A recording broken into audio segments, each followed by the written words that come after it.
Ruto alongside other government leaders at Parliament buildings a few hours after Kibaki's body arrived at Parliament buildings minutes before 7:30 a.m. from Lee Funeral Home under military escorts. Already, the public has started viewing the body, an exercise that will go on up to Wednesday as the body continues to lie in state for public viewing. Dickens Luvanda begins our bulletin with the following report. It's 7 a.m. Monday, April 25th, 2022. And the military is taking charge 3 days after the death announcement.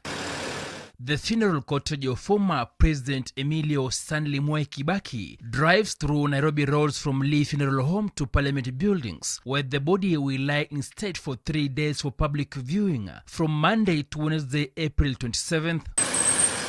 Wrapped in a Kenyan flag, retired President Kibaki's body arrived at Parliament buildings minutes before 7:30 a.m. with a solemn procession going through Valley Road, Kenyatta Avenue, Uhuru Highway, through to Parliament Road, and finally at Parliament buildings.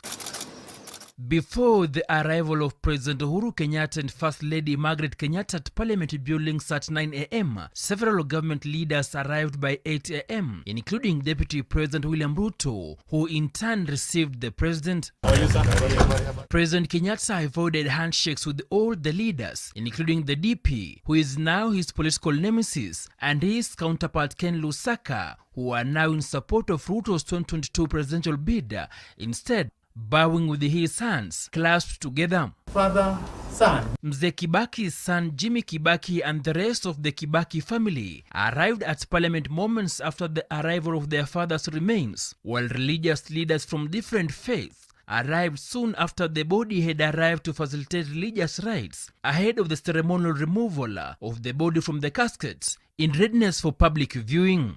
Other leaders at Parliament included Chief Justice Martha Koome, Cabinet Secretaries, the Inspector General of Police Hilary Mutyambai, and the Chief of Defense Forces Robert Kibochi, the Vice President during Kibaki's second term in 2007 and 2013, Kalonzo Musyoka, National Assembly Majority Leader Amos Kimunya, governors and a host of members of Parliament.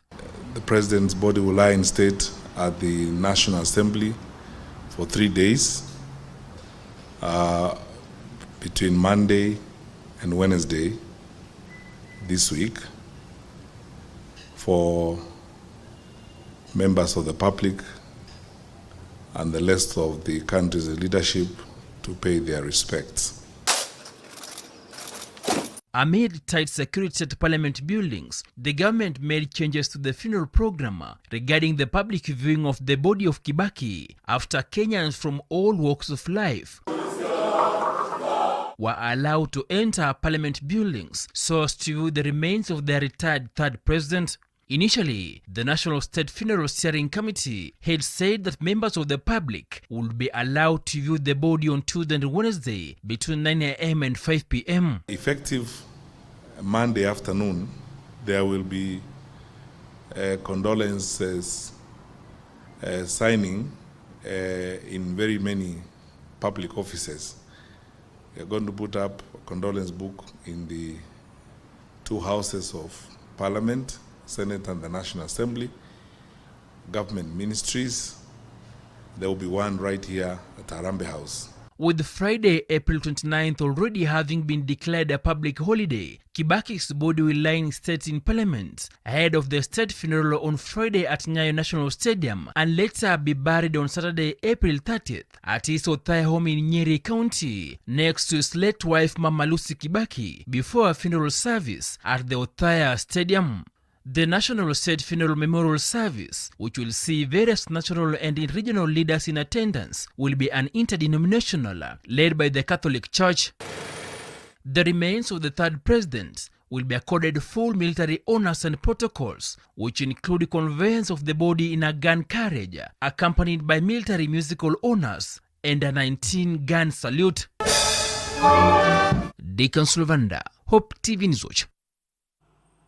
Thank you so much, Dickens, for that report. Now, hundreds of Kenyans of all walks of life streamed into the Parliament buildings on Monday to pay their last respect to former President Mwai Kibaki after President Uhuru Kenyatta opened the public viewing of Kibaki's body, which will go on until Wednesday.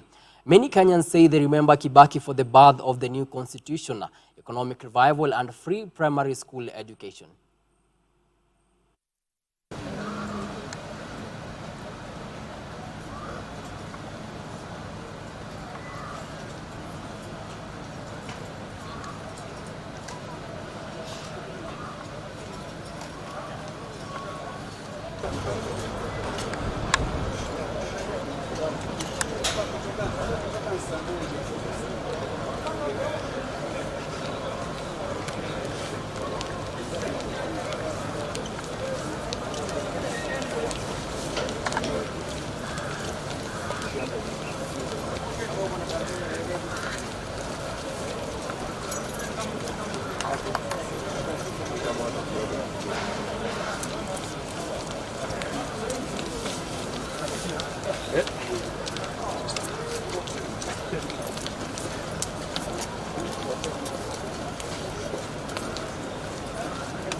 One thing I can remember about him ni alileta the issue mambo na free education, and so it brought about any child either from higher class or lower class akona equal chances ya kusoma. Still also about infrastructure, he built the Thika superhighway, and many of us Kenyans are enjoying it.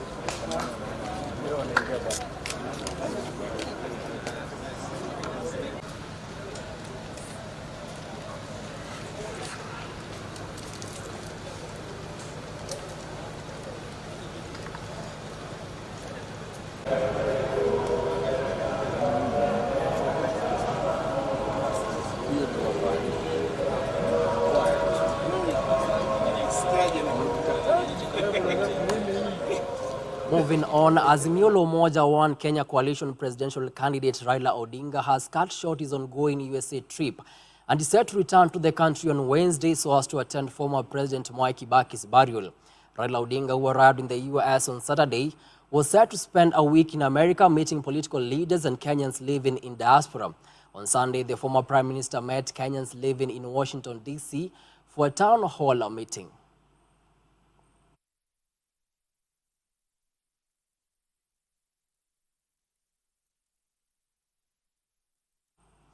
Now, schools have reopened after nearly 2 months of closure since early March, which paved way for national examinations for the 2021 KCP and KCSE candidates.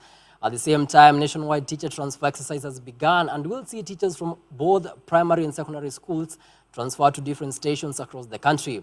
According to the Teacher Service Commission CEO Nancy Macharia, this exercise is intended to ensure that all schools have a balanced teacher-to-learner ratio before the start of the new academic year.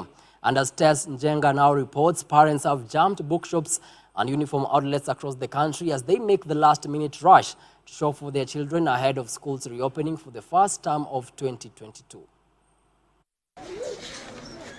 As learners reopen schools, parents whose children are joining grade 6 are lamenting over high prices of books and school uniforms, saying it has burdened their households. The parents and guardians say they are required to purchase a large number of books for the new curriculum, which are expensive and some of which are difficult to find in the bookshop. Vitabu viko tofauti, upate kitabu chini ya shilingi 500. Vitabu vingi ni zaidi ya shilingi 500. Na vyote ni vya muhimu, mtoto anahitajika kwenda navyo shule, so huwezi kosa kununua. Monica Mutua, one of the traders selling school uniforms, said that since the corona pandemic in the country, businesses were hard hit. She says that despite it being a new term, only few customers are coming into her shop to purchase school items. She is appealing to the government to cushion traders by lowering taxes so that they can be able to sustain their businesses. Biashara imekuwa chini sana compared to hapo nyuma. Since wakati wa corona, biashara ya uniform hata ya vitabu, hata nafikiri kila biashara imepigika. Sasa hii ninge expect watu kuwa wako wengi, manake leo ni siku ya kureport kwa primaries, lakini bado duka halina watu kama vile kawaida. Ni kilio changu kwa serikali iangalie ni vipi itasaidia wanabiashara na watu wote, kwa maana Kenya kuna straining, economic straining ni nyingi sana, tupate kusaidika. Felix Aluoch, one of the booksellers in Mombasa, said that there is a shortage of the new curriculum books owing to lack of supply from publishers. Nafikiria wenye kuchapisha vitabu walichapisha less and the new books are not available now. Especially for grade 6. The grade 6 some books are not ready from certain publishers, and out of stocks are also there. The books are not readily available.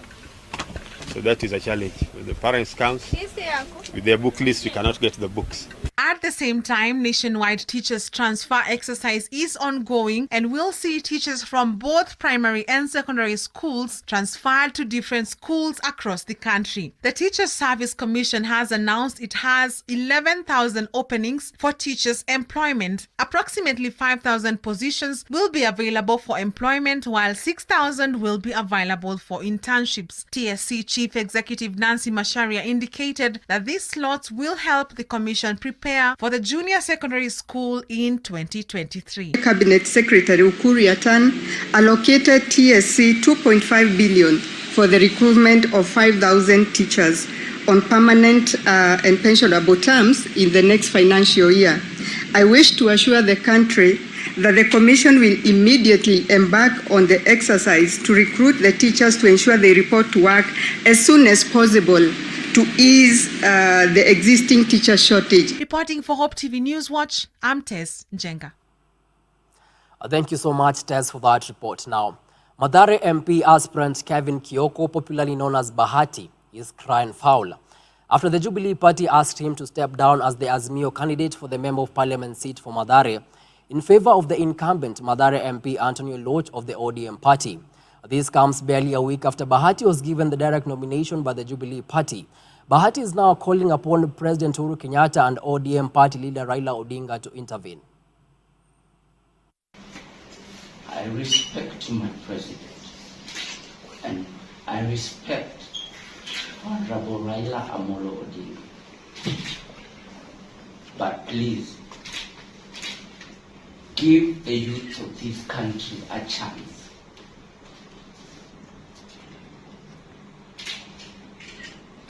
I know there is zoning and Mathare has been zoned as an ODM area.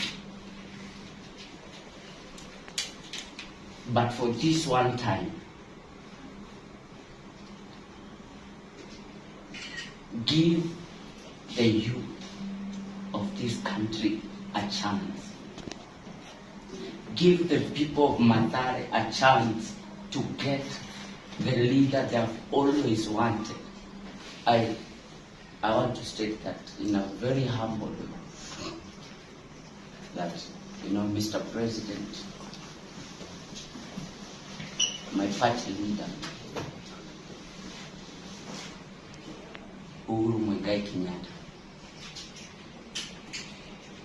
to the fifth, Raila Amolo Odinga,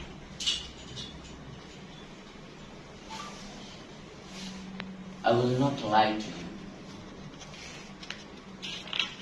These people of Mathare have suffered for so long. I did not come to politics because I wanted a job. I already had one. But these people of Mathare want someone that can understand. Well, politics can get emotional at times. And still on that party nominations aftermath, Nandi Hills legislator Alfred Keter will now defend his seat as an independent candidate after the UDA party nullified his victory in the party primaries, citing malpractices. In a ruling delivered on Friday by UDA tribunal judges stated that Bernard Kitur, who had challenged Keter's win, had proved beyond a reasonable doubt that the Nandi Hills nominations, which took place on Tuesday, were marred with illegalities, which negatively impacted the outcome of the entire exercise. Keter now says his perceived hardline position against DP Ruto was the main reason that some individuals were hell-bent to ensure they lock him out of the ballot.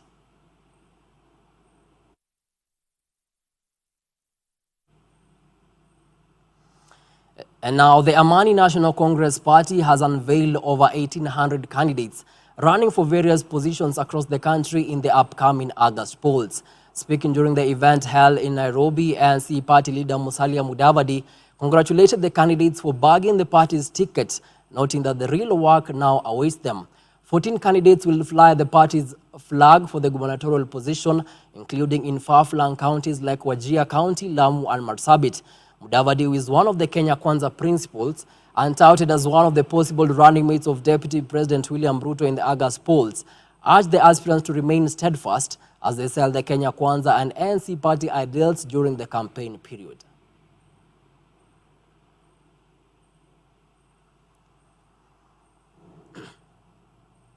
And on that note, we now take a short commercial break, but we'll be back shortly with more news.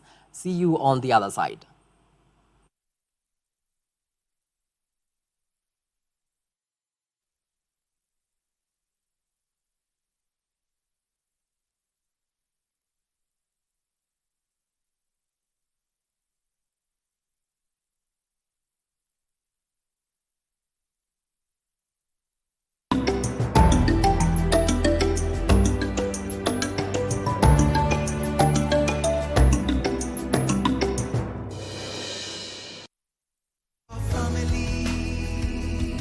Because women talk more and they are not very strong physically, when they want to hurt their husbands or their children or anybody, they use the tongue. Families under God. How can we continue to live carelessly in ease? Join Reverend Dr. Judy Mbugua as she imparts families through prayer, evangelism, and social transformation with the Word of God. You know, God is not asking you to manage. He's asking you to be available. Amen. And He will make you able and capable. Families Under God, Sundays at 8:30 p.m. only on Hope TV.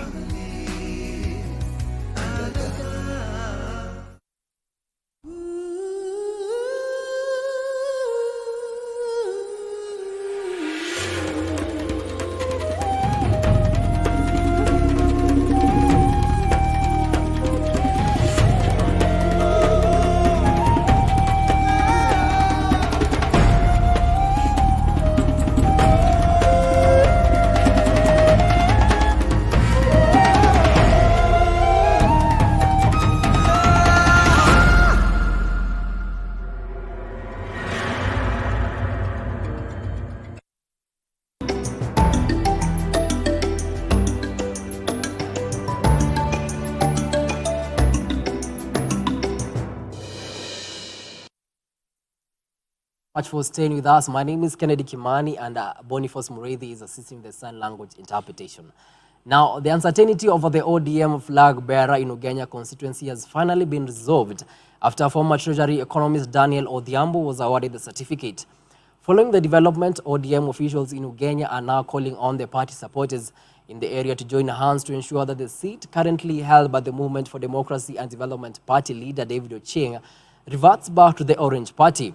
Odhiambo has, however, called on ODM supporters to campaign on the six-piece voting pattern due to the political dynamics of Ugenya. Today, we are receiving Dr. Odhiambo as our sole candidate, and I'm pleading to all Ugenyans that that is the candidate we have been given from above and the neck.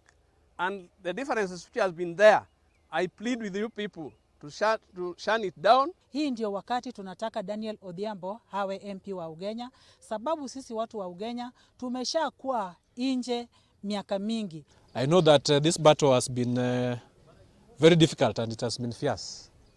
And it's just that I'm one among the equals to get this ticket. It does not mean that when I get this ticket, I'm the most important person than the other people. It's just that the ticket had to be given to one person. And most importantly, for Ugenya here, we are not going to campaign under Azimio la Umoja. We are going to campaign as ODM. The issue of Azimio la Umoja is there, but because of the dynamics of Ugenya, we are going to campaign as ODM. Moving on, Mombasa Island Deputy Commissioner Ronald Muiwawi has assured Old Town residents of security following the recent attack by an armed juvenile criminal gang in the area last week. Speaking during a security baraza in the area, Ronald said it is possible to restore back the peace the locals had enjoyed for a long time before the recent attack. At the same time, Vita Member of Parliament Abdul Swamad Nasir has called for continued cooperation with members of the public in efforts to contain any form of insecurity so that businesses can thrive and people live without fear. So chenye sisi tunaomba, nyinyi wenye mnasimama na mnasema mnawajua walio wabaya, kila mara naomba msiogope. Hebu kujeni mtuzungumzie, tuwahusishe katika kupanga. Maana hakuna kinachofaulu kama washikadau wajakaa chini wakafanya nini? Wakapanga. Kama katika mji huu tunawaelewa walio wabaya kina nani, wanaishi wapi, wanapatikana masaa gani, kujeni tusaidiane kupanga. Sote tunajua ya kuwa tatizo liko. Lile ambalo kwamba lilobaki ni kukubaliana suluhisho ni lipi. Nimesikia walioongea hapa takriban watu 10 na kila mmoja amekubali ya kuwa tatizo liko. Na kila mmoja amekubali ya kuwa ni lazima tuwe na suluhisho. Kuna baadhi ya watu wengine, hata DCC hapa akizungumza akisema ya kuwa kama kuna mitandao na magrupu ya WhatsApp yenye kupeleka mambo mengi zaidi ni yetu sisi. Sasa baada ya kutoka kwa mitandao ikaenda kwa mainstream media, wakafika sasa waliozungumza ni watu wa pale pale Old Town. Mji hauna tena usalama. Tena nataka kuambia athari ya ulimi. Nyumba zenu nyinyi ziliweza kutengezwa na serikali ya Spain hapa. Sasa angalia video moja, kwa sababu ya kitendo kimoja mambo yote yanaenda kubadilika. Mtalii gani anayetaka kwenda katika maeneo yale? Moving on, Mikindani Ward MCA Juma Thoya has sponsored checker sporting activity across Jomvu constituency in a move to tame crime in the coastal city of Mombasa. Thoya says he came up with the idea to salvage especially the youth from idling, which brings the temptation to do drugs and engage in criminal activities so as to sustain their lifestyle, which is costly. The draft initiative, as Thoya puts it, is a platform to bring the elderly and youth together and provide leadership to the young generation. Mjue hawa vijana ambao wako katika mchezo huu wa draft wangekuwa mahali pengine ambapo nguvu zao wangekuwa wanazitumia vibaya. Wako hapa wanapata ule utaalamu wa kusukuma kete, wanapata maneno ya busara jinsi watapambana na hali ngumu ya maisha ambayo iko hapa Kenya. Mnavyojua ni wakati wa siasa, vijana hawa wangekuwa hawako hapa, wangekuwa wanatumiwa vibaya kisiasa. Pengine huyu kijana angekuwa hapa, angekuwa ameshika mawe kupiga mwenzake. Lakini hayuko kule, yuko wapi? Yuko hapa. Tukaona Bwana Thoya ameleta tournament ya mpira, vijana kucheza mpira, na kwa kusema ukweli alimwaga mipira, akatoa na jezi uniform. Mimi kama chairman hapa niliona wivu kwamba mimi klabu yangu kumbe kuna mchapakazi mwenye kupenda maendeleo ya wananchi, si mwingine ni Thoya. Afadhali nimtafute Thoya mpaka nimpate. Na mimi nilie kilio changu cha mchezo wa drafu umesahulika. Mchezo wa drafu umesahulika sana, lakini ulikuwa hauna kiongozi ambaye anaweza katufanyia kutuenua. Na sasa tumempata mchapakazi. Changamoto ya kwanza ni kwa saa hii hatuna pahali maalum ya kuchezea draft. Manake tumekuwa tukibomolewa, kila tukipata mahali wanatubomoa, kila tukipata mahali inabomolewa.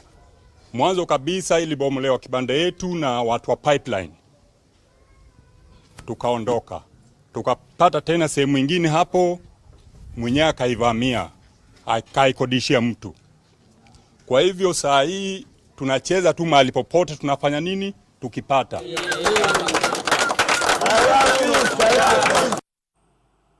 Now, religious leaders in Siaya are challenging security officials in the area to urgently address the rising cases of abduction and killing of innocent people in the county.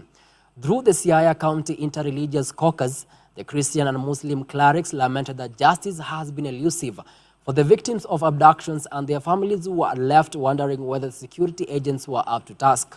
The clerics further lamented that lack of decisive action against hooliganism during the just concluded party primaries portends a bleak future for the region's security as the country moves close to the August 9 general elections.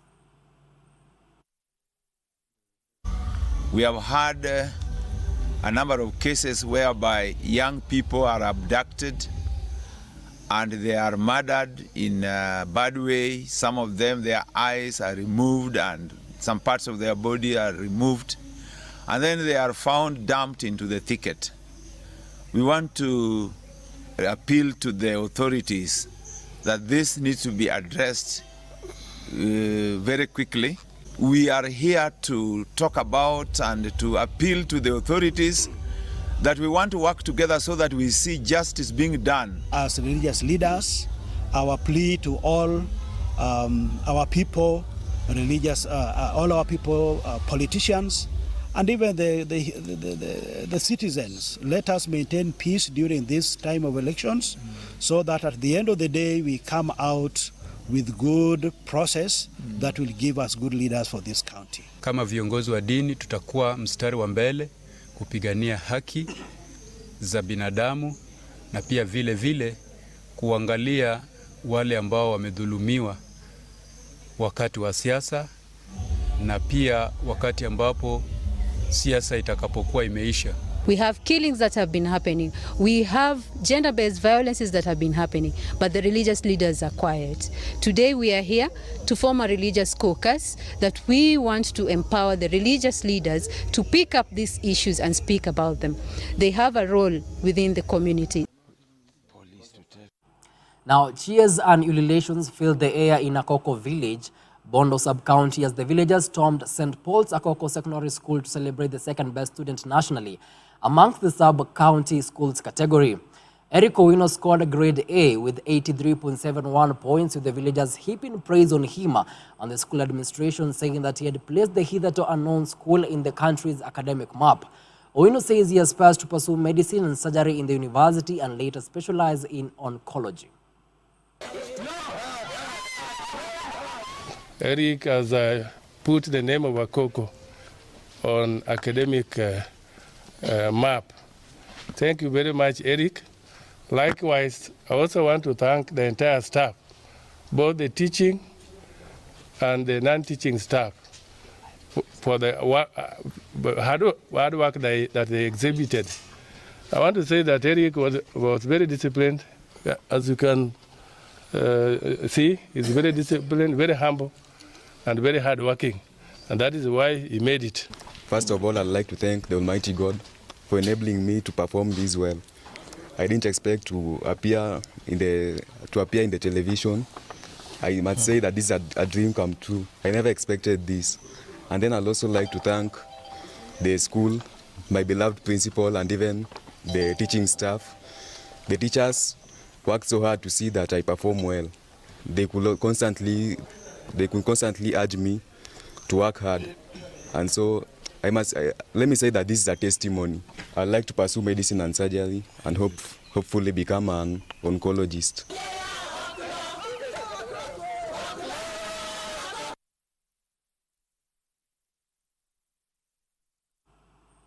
Moving on to some international news now. French President Emmanuel Macron has been re-elected for the second term, making him the first sitting president in 20 years to be re-elected. Macron took 58.55% of Sunday's vote, while Le Pen garnered 41.45% of the votes. Macron and Le Pen advanced to the runoff after finishing in first and second place respectively, among 12 candidates who ran in the first round on the 10th of April this year.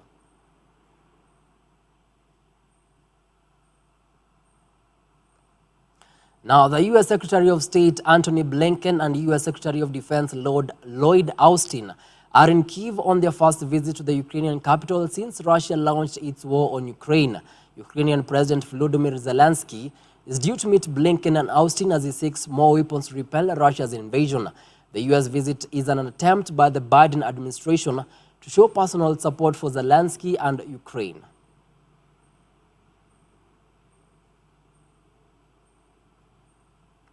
And that story takes us to a second commercial break. When we come back, I'll get to inform you on everything you need to know in the world of business and sports. Stick around.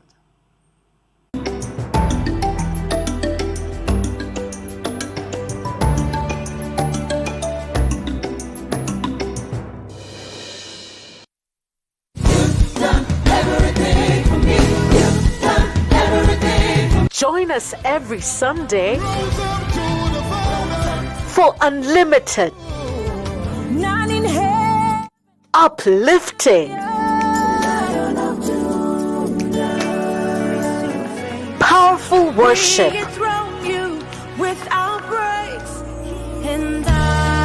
only on Extended Worship.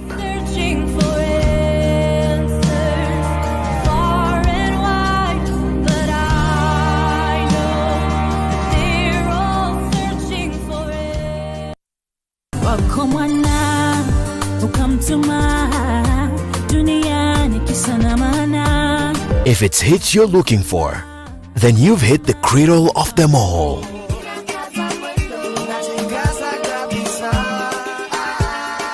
We know you have great taste for music, and we do too. All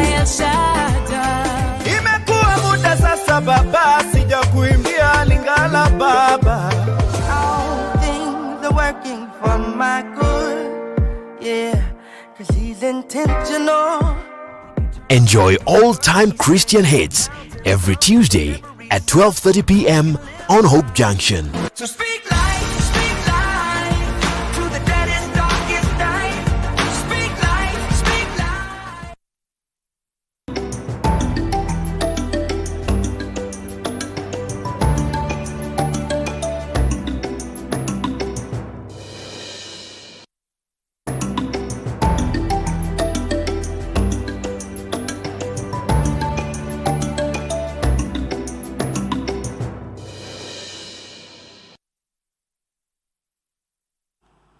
And now let's get down to business, where the Central Bank of Kenya has ordered commercial banks in the country to ration dollars following a shortage of the U.S. currency and the race to protect reserves, hitting manufacturers and general goods importers. The high dollar demand in the market has been caused by the growing shipment of raw materials done by manufacturers and importers in the wake of economic recovery from the COVID-19 pandemic. The shilling was exchanging at an average of 115.59 shillings unit to the dollar on Friday, having depreciated from 113.13 shillings at the start of the year and 104.44 shillings at the end of March 2020.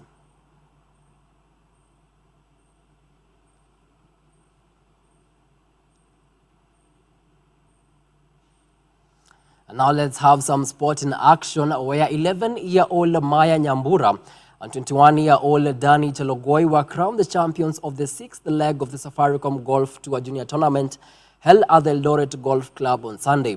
Nyambura, a grade 6 student at Rose of Sharon Academy, carried a total of 92 points to emerge the best girl, while the home-based junior golfer Danny Chelogoi garnered a gross of 80 points to emerge the overall boys winner. The next leg of the Safaricom Golf Tour heads to Karen Country Golf Club in Nairobi on the 13th of May. This is not my first time to participate in the Safaricom Golf Tour. I started, the first one I went to Machakos, and it was challenging, but it was okay at the end of the day. I was the runners-up in my category. As I prepare for Vipingo, I'll encourage myself and maybe I'll get some support from other people, and I'll just have fun. The course was playing well, the greens were rolling nicely. My problems mainly came off the tee, but my short game was really good. That's what saved me, and looking forward for Vipingo. I'm going back to Thika to train with my coach, John Leafland, back in Thika Greens, and looking forward to Vipingo Ridge. Moving on, Uganda are the 2022 Rugby Africa Sevens champions after defeating Zimbabwe 28-0 in the final held at the Kyadondo Rugby Club in Kampala on Sunday. Zimbabwe, who recovered from a shock loss in their first match on day one, to march on to the final, won the silver medal, while our very own Kenya Sevens rugby team Shujaa qualified for the 6th consecutive Rugby World Cup Sevens, which will be held at South Africa in the month of September, after beating Zambia 19-12 in the bronze medal match.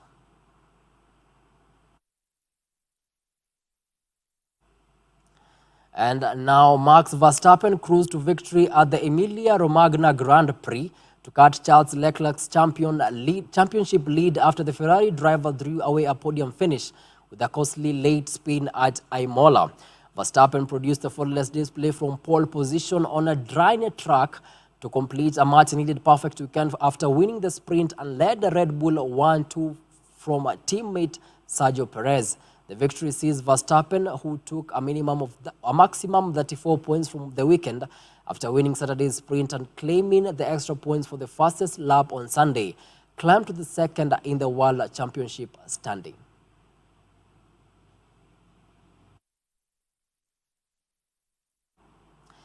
And finally, Paris Saint-Germain have been crowned the 2021-2022 Ligue 1 champions after a 1-1 draw with Lens on Saturday.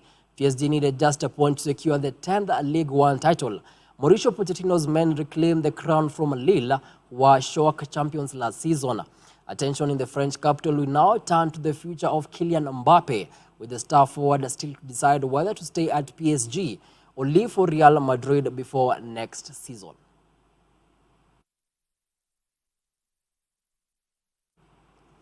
And on that note, we come to the tail end of our news tonight. Many thanks to you for choosing Hope TV as your preferred news source. On behalf of the whole team that made this bulletin a success, have yourselves a good night. My name is Kennedy Kimani, and Boniface Mureithi has been the sign language interpreter.